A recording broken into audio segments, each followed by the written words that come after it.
Assalamualaikum warahmatullahi wabarakatuh. Halo, jumpa lagi bersama saya Bahtiar Movie dalam channel 1000 Jalan.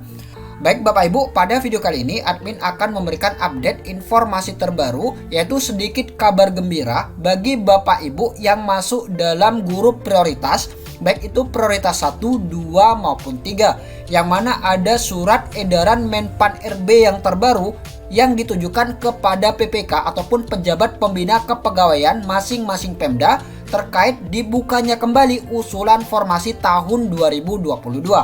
Nah, jadi bagi Bapak Ibu, simak terus video ini. Dan sebelum lanjut, seperti biasa admin ingatkan kembali bagi Bapak Ibu yang baru menemukan channel ini, jangan lupa tekan tombol subscribe-nya terlebih dahulu dan tekan tombol loncengnya agar nantinya Bapak Ibu selalu mendapatkan update informasi-informasi terbaru dari kami. Baik Bapak Ibu, kita langsung saja. Nah, ini dia Bapak Ibu, surat edaran terbaru dari Menpan RB terkait pembukaan aplikasi e-formasi usulan kebutuhan tahun anggaran 2022. Ini surat Menpan kepada PPK, yaitu pejabat pembina kepegawaian daerah, nomor B-MSM/M0100/2022. Nah, jadi ini dia Bapak Ibu, surat edaran yang ditujukan kepada PPK daerah. Kita lihat yang pertama, pengusulan kebutuhan ASN tahun anggaran 2022 dibuka kembali sampai dengan pertengahan Juli 2022.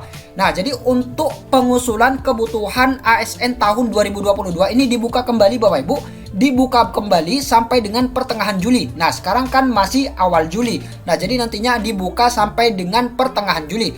Nah, jadi ini sedikit kabar gembira terutama bagi guru honorer yang di daerahnya ini kekurangan formasi Bapak Ibu. Jadi banyak guru honorernya ketimbang formasinya. Nah, jadi apabila formasinya ditambahkan, maka kemungkinan besar guru-guru honorer yang sudah lolos passing grade di daerah tersebut ini akan tercakup semua ataupun akan terangkat semua. Jadi seperti itu, ini kabar gembira bagi daerah-daerah yang jumlah formasinya lebih sedikit dari guru honorer yang lolos passing grade. Jadi seperti itu. Jadi jika formasinya ini lebih banyak dari guru honorernya, maka ada kemungkinan untuk berlanjut ke seleksi yang kedua, yaitu seleksi verifikasi ataupun observasi bagi guru honorer THK2 ataupun guru non-ASN yang terdaftar di Dapodik dan memiliki masa kerja paling rendah 3 tahun. Nah, jadi ada kemungkinan nantinya akan lanjut ke seleksi observasi. Jadi seperti itu jika formasinya ini ditambah. Dan admin doakan semoga di daerah-daerah yang jumlah formasinya jauh lebih sedikit ini nantinya bisa menambah Bapak Ibu, bisa menambah di seleksi P3K Guru tahun 2022. Dan aturan untuk penambahan kebutuhan formasi ASN tahun 2022 ini Pemda bisa menambah Bapak Ibu, bisa menambah namun tidak bisa mengurangi. Jadi seperti itu untuk ketentuan pengusulan aplikasi e-formasi usulan kebutuhan tahun anggaran 2022. Kemudian yang kedua, merujuk data Kemendikbudristek untuk kebutuhan guru. Nah, jadi untuk kebutuhan guru ini merujuk pada data di Kemendikbud Bapak Ibu dan Kementerian Kesehatan untuk kebutuhan tenaga kesehatan. Kemudian poin yang nomor 3, petunjuk teknis mekanisme pengusulan diunduh pada aplikasi e-formasi. Kemudian poin yang nomor 4, apabila instansi tidak mengubah usulan dalam waktu yang sudah ditetapkan, maka usulan kebutuhan menggunakan data yang diajukan pada November 2021 dan instansi tidak diperkenankan mengubah usulan tahun 2022 setelah ditetapkan Menpan. Nah, jadi apabila Pemda ataupun instansi tidak mengubah usulan ataupun tidak menambah Bapak Ibu, tidak menambah usulan formasi dalam waktu yang sudah ditentukan, maka usulan kebutuhan ini menggunakan data yang lama Bapak Ibu, yaitu data yang diajukan pada bulan November tahun 2021. Dan instansi ini tidak diperkenankan Bapak Ibu ataupun tidak diperbolehkan untuk mengubah usulan apabila telah ditetapkan oleh Menpan. Jadi seperti itu. Kemudian poin yang nomor 5, apabila terdapat perubahan usulan, instansi wajib memperbarui kelengkapan sebagai berikut. Nah, jadi ini bagi instansi yang menambah usulan terkait formasi di ASN tahun 2022. Nah, ini dia Bapak Ibu beberapa periode pengisian di beberapa wilayah di Indonesia. Nah, jadi ini dia Bapak Ibu, sebanyak 193.954 guru lolos passing grade di 506 instansi. Ini ada 7 Pemda yang tidak memiliki guru lolos passing grade. Nah, jadi tidak ada guru yang lolos passing grade sama sekali. Ini ada 7 Pemda. Kemudian poin yang nomor 2, ketersediaan formasi bagi guru lolos passing grade dibagi menjadi 2. Yang pertama yaitu kondisi aman. Ini ada sebanyak 203 Pemda atau sekitar 20.109 guru yang dalam kondisi aman, yaitu jumlah formasinya lebih banyak dari guru honorer yang lolos passing grade. Jadi guru honorer yang masuk dalam kondisi aman ini ataupun Pemda yang masuk dalam kondisi aman ini, meskipun tidak menambah usulan formasi, maka statusnya tetap aman Bapak Ibu, tetap aman. Karena guru honorer yang lolos passing grade ini kemungkinan nantinya akan mendapatkan formasi. Kemudian kondisi yang kedua yaitu kondisi tidak aman. Nah, jadi ini dia Bapak Ibu. Ini dia ada 303 pemerintah daerah yang dalam kondisi tidak aman, yaitu jumlah formasinya jauh lebih kecil dari guru honorer yang lolos passing grade, yaitu sekitar 173.845 guru yang dalam kondisi tidak aman. Nah, jadi jika 303 Pemda ini tidak menambah usulan formasi, maka kemungkinan besar tidak akan berlanjut ke seleksi yang kedua Bapak Ibu, seleksi verifikasi, karena jumlah formasinya sudah tidak ada.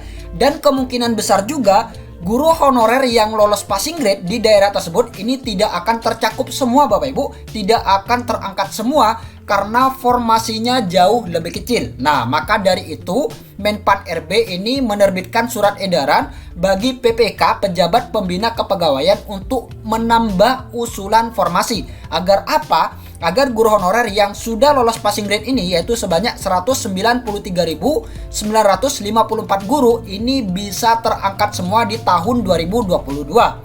Dan apabila masih ada sisa kuota formasinya di daerah tersebut, maka akan berlanjut ke seleksi yang kedua Bapak Ibu, yaitu seleksi verifikasi ataupun observasi, yaitu bagi guru honorer yang tidak lolos passing grade namun terdaftar di Dapodik dan memiliki masa kerja paling rendah 3 tahun. Jadi seperti itu. Dan jika masih ada sisa formasi, maka akan berlanjut ke berikutnya Bapak Ibu. Akan berlanjut ke berikutnya yaitu seleksi tes. Nah, untuk seleksi tes ini untuk guru honorer yang kategori umum, yaitu guru honorer yang terdaftar di Dapodik dan memiliki masa kerja di bawah 3 tahun, yaitu misalkan 2 tahun, 1 tahun baru masuk Dapodik dan lain sebagainya. Jadi seperti itu Bapak Ibu mekanisme dalam seleksi P3K Guru tahun 2022 ini. Nah, jadi ini dia Bapak Ibu daftar daerah yang kuota formasi tahun 2022 ini lebih besar dari peserta yang lolos passing grade. Nah, jadi jika daerah ini misalkan tidak menambah usulan formasi, maka tetap aman Bapak Ibu, tetap aman karena jumlah formasinya ini masih banyak Bapak Ibu, masih banyak. Contohnya ini Bapak Ibu, kita lihat yang pertama.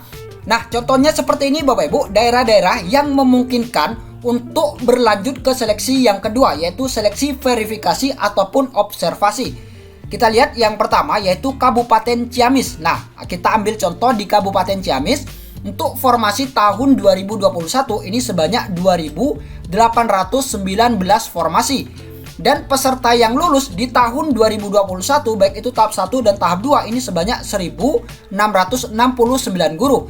Dan peserta yang lolos passing grade tahun 2021 namun belum mendapatkan formasi ini sebanyak 377 guru. Ini yang lolos passing grade namun belum mendapatkan formasi. Kemudian total formasi di tahun 2022 ini sebanyak 1.150 formasi. Nah, jadi jika guru honorer sebanyak 377 guru ini akan diloloskan yang sudah lolos passing grade namun belum mendapatkan formasi, maka nantinya 337 ini akan lolos Bapak Ibu, akan lolos dan akan mengambil sisa formasi sebanyak 1.150 formasi ini.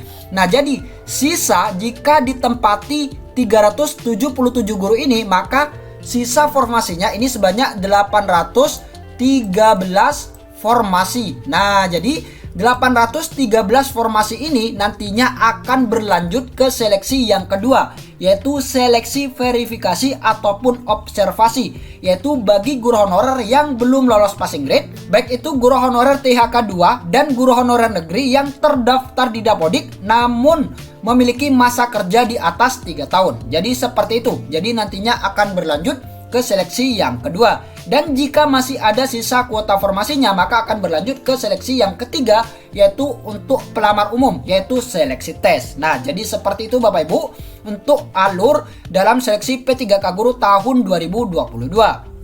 Baik Bapak Ibu, itulah sedikit informasi dari admin. Semoga video ini bermanfaat. Wassalamualaikum warahmatullahi wabarakatuh.